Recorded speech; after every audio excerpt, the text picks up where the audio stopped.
9:18, vamos a otro tema. Retomamos la conversación en torno a este proceso para nominar al nuevo fiscal nacional o la fiscal nacional. La Corte Suprema es la que ahora tendrá que completar una quina de postulantes a este cargo después de que el Senado rechazara la postulación ayer de Marta Herrera. Vamos a conversar sobre esta votación con el senador Pedro Araya a esta hora. ¿Cómo está, senador? Buenos días. Hola, Frecia, muy buenos días. Buenos días, Sebastián. Buenos días. ¿Qué le pareció muy grave? Usted decía, incluso habló después en una declaración que era necesario hasta un cambio de gabinete a estas alturas por este intento fallido nuevamente del fiscal nacional. Sí. Yo creo en lo personal que nadie puede estar contento por lo ocurrido el día de ayer en el Senado, sobre todo teniendo presente que varios senadores le habíamos advertido a las ministras que en nombre de Marta Herrera no concitaba apoyo en el Senado. Y cuando se ha expuesto al presidente de la República a 2 derrotas consecutivas en el nombramiento de una autoridad sumamente importante como es el fiscal nacional, claramente el presidente, a mi juicio, tiene que evaluar la continuidad de sus equipos, tanto en justicia como en las expresas, porque no han sido capaces de transmitirle al primer mandatario qué es lo que está ocurriendo en el Senado, cuál es la temperatura que hay y qué es lo que va a pasar, porque al final del día termina el gobierno del presidente Boric no logrando ratificar al fiscal nacional con todas las complejidades que eso tiene para el país. ¿Y qué es lo que está ocurriendo en el Senado, senador Araya? Yo en lo personal le planteé al gobierno, y sé que varios senadores lo hicieron desde el día 1 que comenzó el proceso de designación del fiscal nacional, la necesidad de concordar un perfil de quién debía ser el próximo o la próxima fiscal nacional, porque para nadie es un misterio, y ustedes lo ven todos los días cada vez que dan cuenta las noticias de que nuestro país está pasando por la peor crisis de seguridad de que tenemos estudios o de que ha empezado la medición de las cifras delictuales, y buena parte del problema de la delincuencia hoy día pasa porque la institución encargada de la persecución penal, que es la Fiscalía, no ha hecho bien la pega en el último tiempo, y eso ha redundado que al final del día haya mayor inseguridad por parte de los chilenos, que no seamos capaces hoy día de poder bajar las cifras delictuales.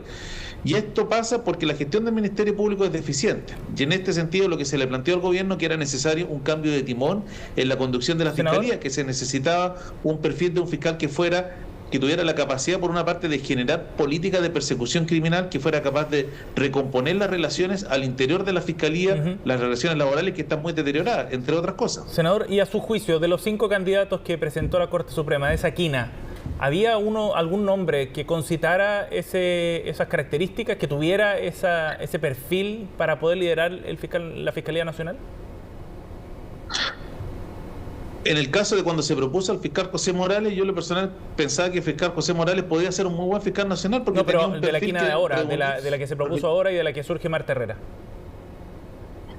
Yo en lo personal sí, creo que había por lo menos 2 candidatos que tenían ese perfil, que eran el fiscal Palma y el abogado Ángel Valencia. Los dos reunían perfectamente, a mi juicio, las condiciones para poder ser el próximo fiscal nacional. Tenían la capacidad operativa, conocían la institución, habían generado cambios en materia de persecución penal, tenían buena gestión. En el caso del fiscal Palma, en la Fiscalía Regional de Aysén, en su minuto cuando el abogado Ángel Valencia era fiscal, estaba en el Ministerio Público, hoy día tiene una connotada carrera como académico, como abogado litigante. ¿Y entonces había personas que reunían el perfil y además tenían consenso. Porque la capacidad pueden manifestar las varios, pero también las posibilidades, lograr los votos, porque todos lograban, claro, disensos en los 2 nombres, de hecho, que no han podido ser ratificados. Pero lo que ocurre, por ejemplo, en el caso de la abogada Marta Herrera, que se le planteó desde el minuto 1 al gobierno que iba a ser muy difícil que ella tuviera los votos. Yo no cometo ninguna infidencia porque esto ya se filtró en distintos medios de comunicación.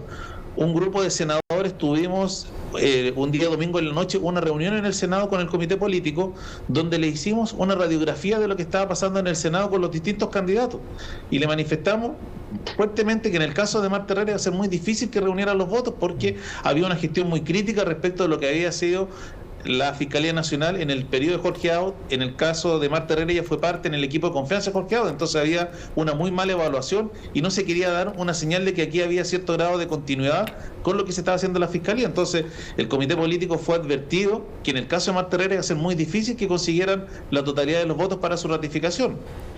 Entonces, en ese sentido, ¿qué interpretación hace usted de la movida política del gobierno al nominar, a pesar de lo que usted cuenta, y a pesar de tener claro, o relativamente claro el panorama en el Senado, de aún así impulsar el nombre de Marta Herrera? ¿Por qué cree usted que el gobierno insistió con su nombre? Es que eso yo eso era algo que conversamos ayer con los senadores. No se logra entender cuál fue el objetivo del gobierno de forzar un nombre que sabían ellos del día 1 que no flotaba, que sabían incluso que probablemente iba a tener menos votos de los que tuvo el fiscal José Morales. Entonces, no entiendo, salvo que el gobierno esté viendo algo que uno no sabe, por qué insistir con un nombre que ellos sabían que iba a ser rechazado por el Senado, porque había mucha resistencia a ratificar como fiscal nacional a alguien que hubiera participado durante la administración del ex fiscal Abbott. Ahora, el procedimiento que ha sido cuestionado también, ¿cómo? Porque el margen del gobierno no es mucho, y es lo que han dicho también en algunos críticos de este procedimiento, que necesariamente hay que cambiar para elegir quién encabeza el Ministerio Público.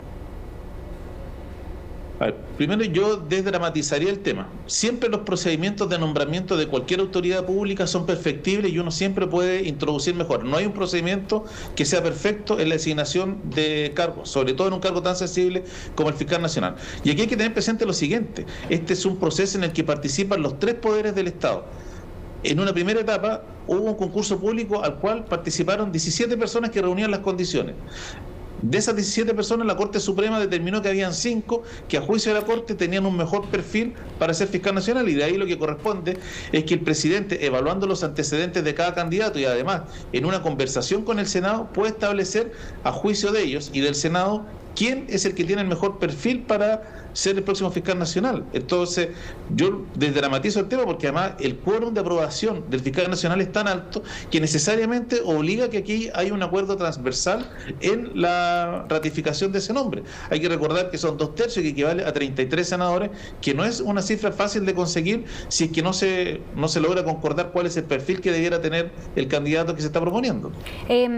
Senador, ¿qué tan crítico es usted de que efectivamente haya un cambio de gabinete luego de lo que pasó ayer? Reconociendo la facultad que tiene el presidente Boric de nombrar a sus colaboradores, yo creo que él debiera evaluar seriamente si continúa con el mismo gabinete, porque no es posible que se exponga el presidente de la República a 2 derrotas consecutivas en el Senado.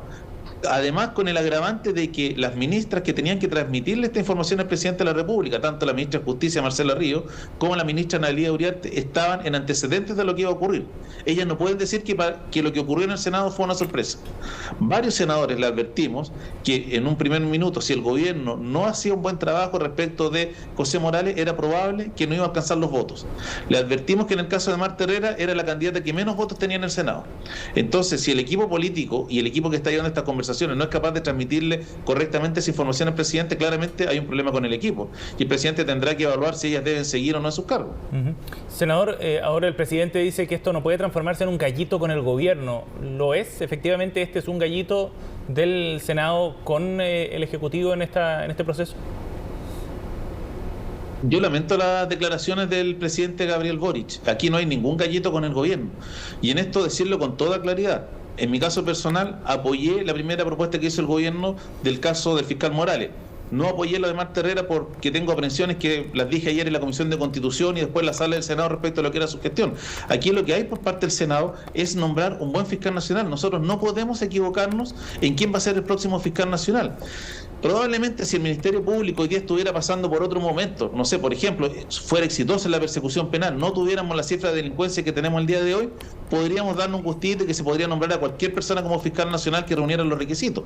Pero hoy día, cuando el Ministerio Público está pasando por su peor momento, cuando no es capaz de tener una adecuada persecución penal, cuando las cifras de delincuencia han aumentado, cuando los chilenos se sienten inseguros en sus propias casas y lo que se necesita es devolver la seguridad, devolver la tranquilidad, y la principal institución que tiene como objetivo cumplir parte de esa tarea que el Ministerio Público no está haciendo la pega, no podemos darnos ese lujo. Y aquí no hay un gallito con el gobierno, lo que le hemos dicho al gobierno, y esto me hago responsable, se lo dije del día 1, incluso desde antes de que se conformara la quina, cuando se abrió el concurso fiscal nacional, que era necesario concordar un perfil de quien se iba a hacer cargo de una institución que está pasando por su peor momento, una institución que hoy día tiene serios problemas de relaciones laborales al interior de la institución, que al final del día redundan en que no estén haciendo su giro principal del negocio, que es esclarecer delitos, atrapar delincuentes y llevarlo a la justicia. Entonces, por eso le hemos manifestado, y esto sé que no lo he hecho yo, sí, lo han hecho también otros senadores y senadoras, que le hemos manifestado la preocupación de la importancia de nombrar un nuevo fiscal, porque además del minuto en que nosotros nombramos a ese fiscal nacional, a mi juicio, una de las grandes deficiencias que tiene el actual sistema de persecución penal es que no hay un control efectivo respecto de lo que hace o deja de hacer la Fiscalía. Entonces, en la práctica se nombra por 8 años o a una persona que, si bien es cierto, existen algunos controles, esos controles no son efectivos a la hora de poder exigir, por ejemplo, rendición de cuentas respecto de cómo se gastan los recursos de la Fiscalía o qué se está haciendo para mejorar la persecución penal, entre otras cosas. Ahora, de los integrantes de la quina, obviando por supuesto a Marta Herrera, ya sabemos cómo terminó la historia, pero del resto de los 4, ¿hay alguno que tenga un respaldo transversal que sea capaz de conseguir los 33 votos que se necesitan en el Senado? Porque finalmente volvemos al punto anterior y lo conversábamos hace un rato también con el senador Galilea, que acá hay una selección de parte del presidente, pero sobre la base de una quina que le entrega a la Corte Suprema. Y por lo que vemos, y sobre todo pensando en cómo se dio la votación de ayer, acá hay votos de quienes apoyaron al fiscal Morales, que no apoyaron a Marta Herrera, como es su caso, y otros al revés, ¿no?, que apoyaron a Marta Herrera no habiendo apoyado al fiscal Morales. Entonces pareciera que está bien disperso el naipe. Por eso le pregunto, de los otros 4, ¿había alguno que concitara los 33 votos necesarios? Yo no me puedo atribuir la representación del Senado y decir este candidato sí, este candidato no. Yo creo que aquí la tarea del gobierno es, escuchando lo que le plantean los distintos senadores y senadoras, recoger un nombre. Si el problema es que el gobierno lo que no quiso escuchar es que del día 1 se le dijo por varios senadores que habían ciertos criterios: mejorar persecución penal, mejorar las relaciones laborales al interior de la Fiscalía.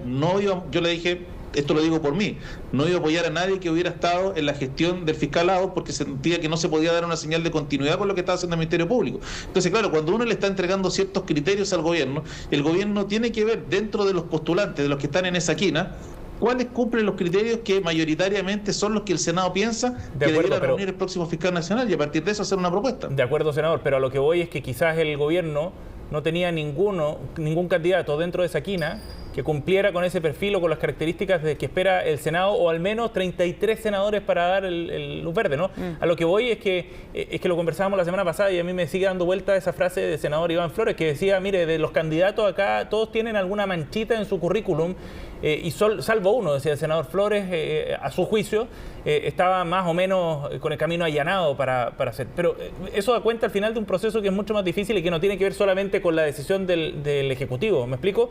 Sino que tiene que ver finalmente con los integrantes de una quina que viene predeterminada por la Corte Suprema. Pero es que, a ver, Sebastián, hay que tener presente lo siguiente: la quina se elabora de un grupo de personas que postulan. Si aquí quienes postularon a la Fiscalía fueron solamente 17 personas, no es más. Entonces aquí no se puede pretender tratar de sacar un conejo del sombrero porque quiero que venga Juan Pérez, que no postuló. Entonces, dentro de eso, una vez que está hecha la quina, ¿cuál es la pega del gobierno? El gobierno tiene que escuchar al Senado. El Senado le está diciendo, mire, tenemos estos criterios. Una vez que tengo esos criterios vistos, de estos 5 candidatos, ¿cuál de esos tiene o es posible que reúna la mayor cantidad de criterios que ha propuesto el Senado? Porque yo comparto lo que dice el senador Flores. De los candidatos que están en la quina, de los 4 que quedan hoy día en competencia, probablemente todos tienen algo que se le podrá reprochar por sus actuaciones que han tenido en la Fiscalía, por las defensas jurídicas que han realizado, por artículos que han escrito en la docencia, entre otras cosas. Y eso es lo que el gobierno tiene que ponderar, que a partir de eso, ¿quién es el que posiblemente puede tener la mayor cantidad de votos? Si lo que no se entiende, por ejemplo, en el caso de Marta Herrera, es que habiendo sido el gobierno, habiéndosele dicho en varios tonos por distintos senadores, que uno de los criterios que se tenía a la vista es que no podía ser alguien que viniera de la administración del ex fiscal Lagos, porque se quería hacer un quiebre y no se podía dar una señal de continuidad, hayan insistido probablemente con el nombre más identificado con la administración de Jorge Lagos. Eso es lo que no se entiende, eso es lo que no se entiende, porque las ministras que están a cargo de esta negociación no son capaces de transmitirle efectivamente al presidente de la República qué es lo que está pasando y qué es lo que está pensando el Senado. Bien, senador Pedro Araya, muchas gracias por hablar con CNN esta mañana. Chao, senador, muy amable. Chao, muchas gracias a ustedes. Gracias, buen día.